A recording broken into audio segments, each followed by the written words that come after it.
नमस्कार दोस्तों, स्वागत है आपका एवन के स्टडीज़ में। आज की वीडियो में हम लेकर आए हैं अव्यय से संबंधित टॉप क्वेश्चन आंसर जो सभी परीक्षाओं के लिए महत्वपूर्ण होंगे। अगर आप किसी भी परीक्षा की तैयारी कर रहे हैं तो ये वीडियो आपकी सहायता करेगी, इसलिए आप लोग वीडियो को पूरा देखें। इनमें से जितने भी क्वेश्चन के आंसर जानते हैं प्लीज़ अपना स्कोर कमेंट बॉक्स में ज़रूर दीजिएगा, और चैनल पे नए हैं तो चैनल को भी सब्सक्राइब ज़रूर कर लीजिए।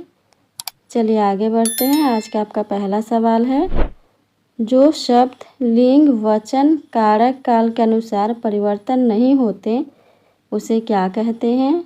आपके ऑप्शन से ए समास, बी अव्यय, सी विकारी शब्द, डी विशेषण। सही जवाब ऑप्शन बी अव्यय। जो शब्द लिंग, वचन, कारक और काल के अनुसार नहीं बदलते उन्हें अविकारी शब्द कहते हैं। इन्हें अव्यय भी कहते हैं, जैसे जब, तब, अभी, उधर, वहाँ, इधर, कब, क्यों आदि। अगला सवाल, अव्यय कितने प्रकार के होते हैं? अव्यय कितने प्रकार के होते हैं? आपके ऑप्शन से ए 2, बी 4, सी 6, डी 8। सही जवाब ऑप्शन बी 4। अव्यय या अविकारी शब्द 4 प्रकार के होते हैं: क्रिया विशेषण अव्यय, संबंध बोधक अव्यय, समुच्चय बोधक अव्यय और विस्मयादि बोधक अव्यय। अगला सवाल, जो लिंग, वचन, काल के अनुसार परिवर्तन होते हैं उन्हें क्या कहते हैं? आपके ऑप्शन से ए अविकारी शब्द, बी क्रिया विशेषण, सी विकारी शब्द, डी लिंग। सही जवाब ऑप्शन सी विकारी शब्द। जो शब्द लिंग, वचन, काल और कारक के अनुसार परिवर्तन होते हैं उन्हें विकारी शब्द कहते हैं। अगला सवाल, क्रिया विशेषण अव्यय कितने प्रकार के होते हैं? आपके ऑप्शन से ए 3, बी 4, सी 5, डी 6। जवाब दीजिए। सही जवाब है ऑप्शन बी 4। क्रिया विशेषण अव्यय जो क्रिया की विशेषता बताते हैं मुख्य रूप से 4 प्रकार के होते हैं: कालवाचक, स्थानवाचक, परिमाणवाचक और रीतिवाचक। अगला सवाल, 2 शब्दों, वाक्यांशों अथवा वाक्यों को परस्पर मिलाने वाले अव्यय को क्या कहते हैं? आपके ऑप्शन से ए संबंध बोधक, बी समुच्चय बोधक, सी विस्मयादि बोधक, डी इनमें से कोई नहीं। सही जवाब ऑप्शन बी समुच्चय बोधक। समुच्चय बोधक अव्यय वे शब्द होते हैं जो 2 या 2 से अधिक शब्दों, वाक्यांशों या वाक्यों को जोड़ते हैं। उदाहरण के लिए और, इसलिए, परंतु, किंतु या अथवा, तथापि आदि समुच्चय बोधक अव्यय हैं। जैसे राम और श्याम मित्र हैं, यहाँ और शब्द 2 संज्ञाओं राम और श्याम को जोड़ रहे हैं। अगला सवाल, अरे, है, ऐ, ओह इत्यादि इनमें किस प्रकार के अव्यय हैं? आपके ऑप्शन से ए प्रशंसा बोध अव्यय, बी शोक बोधक अव्यय, सी हर्ष बोधन अव्यय, डी आश्चर्य बोधक अव्यय। सही जवाब है ऑप्शन डी आश्चर्य बोधक अव्यय। अरे, ही, ऐ, ओह इत्यादि में आश्चर्य बोधक अव्यय है। अगला सवाल है, इनमें से कौन सा शब्द कालवाचक अव्यय का उदाहरण है? आपके ऑप्शन से ए इधर उधर, बी तब, सी दूर, डी यहाँ। जवाब दीजिए। सही जवाब है ऑप्शन बी तब। कालवाचक अव्यय या कालवाचक क्रिया विशेषण क्रिया के समय को दर्शाते हैं और वाक्य में क्रिया कब हो रही है इस बारे में जानकारी देते हैं। अगला सवाल, विस्मयादि बोधक अव्यय का उदाहरण कौन सा है? आपके ऑप्शंस हैं ए वहाँ, बी धन्य धन्य, सी यहाँ वहाँ, डी जहाँ जहाँ। जवाब दीजिए। सही जवाब है ऑप्शन बी धन्य धन्य। विस्मयादि बोधक अव्यय वे शब्द होते हैं जो आश्चर्य, हर्ष, शोक, घृणा आदि भावों को व्यक्त करते हैं। धन्य धन्य शब्द प्रशंसा और खुशी की भावना को दर्शाता है। अगला सवाल, समानाधिकरण और व्यधिकरण किसके भेद हैं? आपके ऑप्शन से ए निपात, बी संबंध बोधक, सी क्रिया विशेषण, डी समुच्चय बोधक। बताइए समानाधिकरण और व्यधिकरण किसके भेद हैं? सही जवाब ऑप्शन डी समुच्चय बोधक। समानाधिकरण और व्यधिकरण समुच्चय बोधक अव्यय के दो भेद हैं। अगला सवाल, रमेश कल दिल्ली जाएगा। वाक्य में कल शब्द क्या है? आपके ऑप्शंस हैं एक संज्ञा, बी सर्वनाम, सी क्रिया विशेषण, डी समुच्चय बोधक। जवाब दीजिए। सही जवाब ऑप्शन सी क्रिया विशेषण।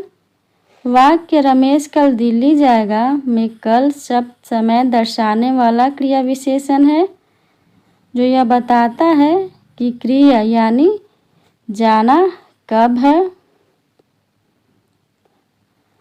अगला सवाल, कौन सा समुच्चय बोधक अव्यय नहीं है?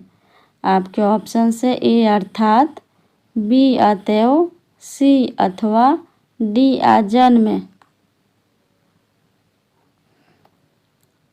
जवाब दीजिए। सही जवाब है ऑप्शन डी आजन्म। समुच्चय बोधक अव्यय जिन्हें संयोजक अव्यय भी कहा जाता है वे शब्द हैं जो शब्दों या वाक्यांशों को जोड़ते हैं, अर्थात अतएव, अथवा, और, कि, इसलिए, परंतु, लेकिन, तथा, या ये सभी समुच्चय बोधक अव्यय हैं। अगला सवाल, कौन सा शब्द अव्यय नहीं है? आपके ऑप्शन से ए आज, बी कल, सी इधर, डी किसे। जवाब दीजिए। सही जवाब ऑप्शन डी किसे। किसे शब्द अव्यय नहीं है। अगला सवाल, वह आया और मैं गया। इस वाक्य में समुच्चय बोधक शब्द कौन सा है? आपके ऑप्शन से ए वह, बी आया, सी और, डी गया। बताइए। सही जवाब है ऑप्शन सी और शब्द समुच्चय बोधक शब्द है। अगला सवाल, मनोभाव को प्रकट करने वाले वे विकारी शब्द जिनका वाक्य से कोई संबंध नहीं रहता उन्हें क्या कहते हैं? आपके ऑप्शन से ए विकल्प बोधक, बी समुच्चय बोधक, सी विस्मयादि बोधक, डी अनुबंध बोधक। सही जवाब ऑप्शन सी विस्मयादि बोधक। जैसा कि पहले बता चुके हैं विस्मयादि बोधक वे शब्द होते हैं जो आश्चर्य, हर्ष, शोक, घृणा, प्रशंसा, भय, क्रोध, दुख आदि मनोभाव को व्यक्त करते हैं, जैसे अरे, वाह, हाय, ओह, शाबाश आदि शब्द विस्मयादि बोधक अव्यय हैं। अगला सवाल, निम्नलिखित वाक्यों में क्रिया विशेषण युक्त वाक्य कौन सा है? आपके ऑप्शन हैं ए मैं कल नहीं जाऊंगा, बी यह फूल सुंदर है, सी लड़का रोते रोते घर पहुंचा, डी आज शाम को मत आना। जवाब दीजिए। सही जवाब है ऑप्शन सी, लड़का रोते रोते घर पहुंचा। वह शब्द जो क्रिया की विशेषता बताता है क्रिया विशेषण कहलाता है। जैसे रोते रोते यहाँ पहुंचा क्रिया की विशेषता बता रहा है कि वह किस प्रकार पहुंचा है। अगला सवाल, परिमाणवाचक क्रिया विशेषण अव्यय कौन सा है? आपके ऑप्शन से ए क्षण भर, बी निसंदेह, सी अन्यत्र, डी अत्यंत। जवाब दीजिए। सही जवाब ऑप्शन डी अत्यंत। परिमाणवाचक क्रिया विशेषण अव्यय वे शब्द हैं जो किसी क्रिया की मात्रा, परिमाण या संख्या का बोध कराते हैं, जैसे बहुत, अधिक, थोड़ा, कम, पर्याप्त, अत्यंत आदि। अगला सवाल, तुम प्रतिदिन खेलते हो। इस वाक्य में प्रतिदिन कौन सा क्रिया विशेषण है? आपके ऑप्शन से ए कालवाचक क्रिया विशेषण, बी परिमाणवाचक क्रिया विशेषण, सी गुणवाचक क्रिया विशेषण, डी स्थानवाचक क्रिया विशेषण। जवाब दीजिए। सही जवाब है ऑप्शन ए कालवाचक क्रिया विशेषण। इस वाक्य में प्रतिदिन कालवाचक क्रिया विशेषण है। यह क्रिया यानी खेलते हो का समय यानी हर दिन को दर्शाता है। अगला सवाल, ज्ञान के बिना जीवन बेकार है। वाक्य में कौन सा अव्यय है?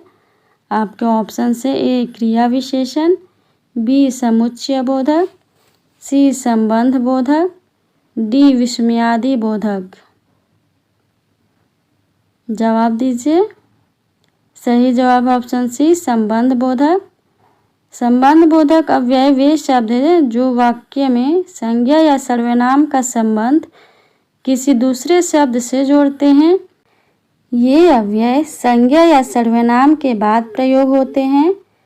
वाक्य में बिना शब्द संबंध बोधक अव्यय है जो ज्ञान और जीवन शब्दों के बीच संबंध स्थापित कर रहे हैं। अगला सवाल, मोहिनी तेज दौड़ती है। इस वाक्य में तेज कौन सा क्रिया विशेषण है?